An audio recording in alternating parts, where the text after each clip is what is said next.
Hey everybody, welcome back to the channel. Today is Friday and it's 5:45, quarter to 6. So it's time for our daily New Testament reading, and thank you for being here with me, and let's get straight to it. What's opened up today is Matthew chapter 20. Okay, let's get started. For the kingdom of heaven is like a man who was the master of a household, who went out early in the morning to hire laborers for his vineyard. When he had agreed with the laborers for a denarius a day, he sent them into his vineyard. He went out at about the third hour and saw others standing idle in the marketplace. He said to them, "You also go into the vineyard, and whatever is right I will give you." So they went their way. Again he went out at about the 6th and the 9th hour, and he did likewise. About the 11th hour he went out and found others standing idle. He said to them, "Why do you stand here idle all day?" They said to him, "Because no one has hired us." He said to them, "You also go into the vineyard, and you will receive whatever is right." When evening had come, the Lord of the vineyard said to his manager, "Call in the laborers and pay them their wages, beginning from the last to the first." When those who were hired at about the 11th hour came, they each received a denarius. When the first came, they supposed that they would receive more, and they likewise each received a denarius. When they received it, they murmured against the master of the household, saying, "These last have spent 1 hour, and you have made them equal to us who have borne the burden of the day and the scorching heat." But he answered one of them, "Friend, I am doing you no wrong. Didn't you agree with me for a denarius? Take that which is yours and go your way. It is my desire to give to this last just as much as to you. Isn't it lawful for me to do what I want to do with what I own? Or is your eye evil because I am good? So the last will be first, and the first last. For many are called, but few are chosen." As Jesus was going up to Jerusalem, he took the 12 disciples aside, and on the way he said to them, "Behold, we are going up to Jerusalem, and the Son of Man will be delivered to the chief priests and scribes, and they will condemn him to death, and will hand him over to the Gentiles, to mock, to scourge, and to crucify. And the third day he will be raised up." Then the mother of the sons of Zebedee came to him with her sons, kneeling and asking a certain thing of him. He said to her, "What do you want?" She said to him, "Command that these, my 2 sons, may serve, one on your right hand and one on your left hand, in your kingdom." But Jesus answered, "You don't know what you are asking. Are you able to drink the cup that I am about to drink, and be baptized with the baptism that I am baptized with?" They said to him, "We are able." He said to them, "You will indeed drink my cup and be baptized with the baptism that I am baptized with. But to sit on my right hand and to sit on my left hand is not mine to give, but it is for him whom it has been prepared by my Father." When the 10 heard it, they were indignant with the 2 brothers.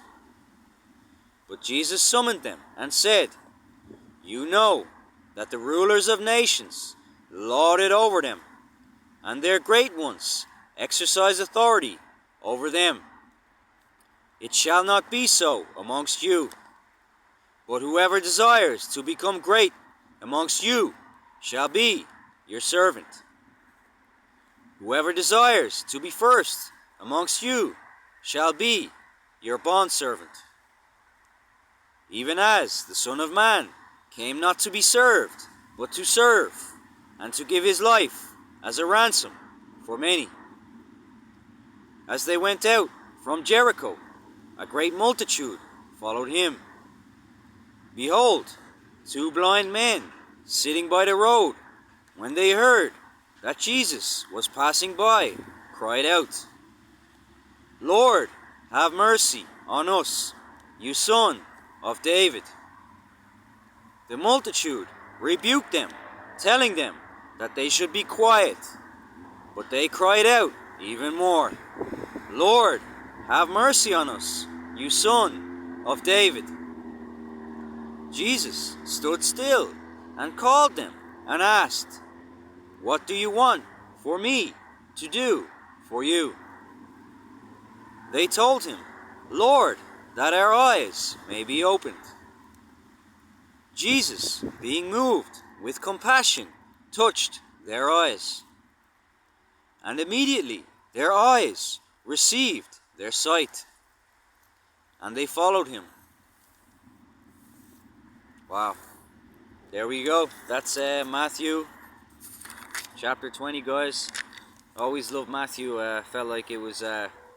someone described it to me before as in constant motion.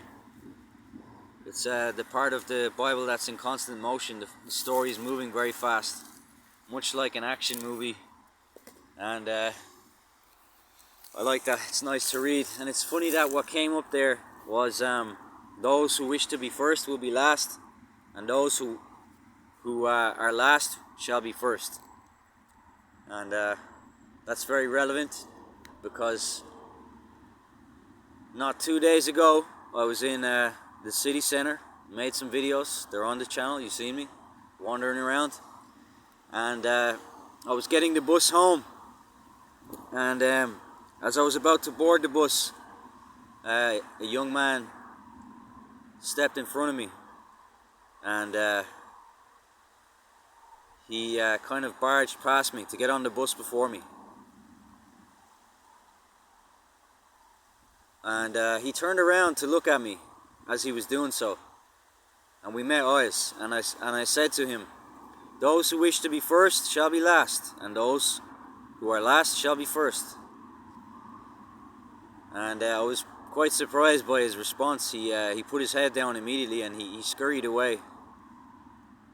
Scurried away like a rodent. Like when you turn the lights on in the garage and the rodents all scurry. So it was funny. It's funny. His response was funny, but thought it was funny that verse comes up today, 2 days later.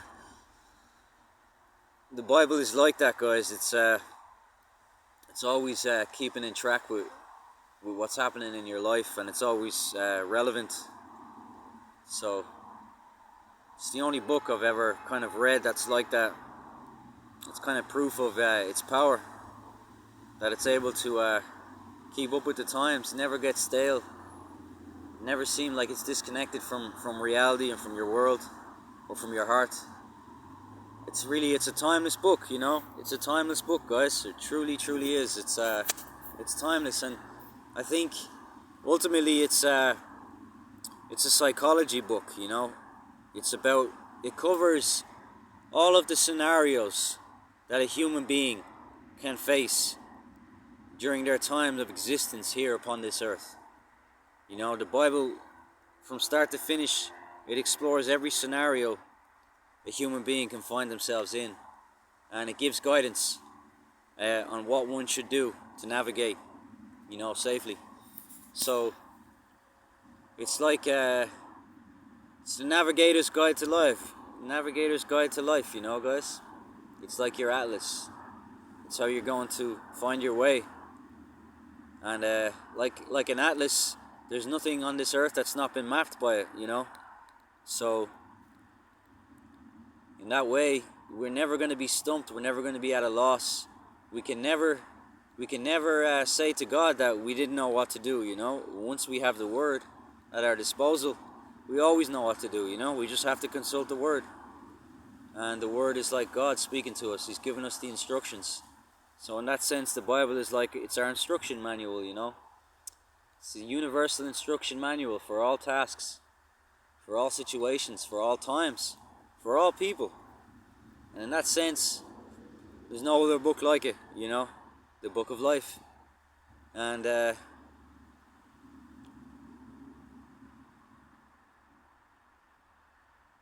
think maybe the world is probably a little bit lost today because we're just not using it the way we used to, so we need to get back to it. And even other books they mostly reflect upon the Bible in some way. Most other stories gain their inspiration from the Bible anyway, so even if we don't go back to the original source, we'll find remnants of it everywhere, Yeah, so that's what I wanted to say, guys. Thank you all for joining me again, and I love you all. God bless. Amen.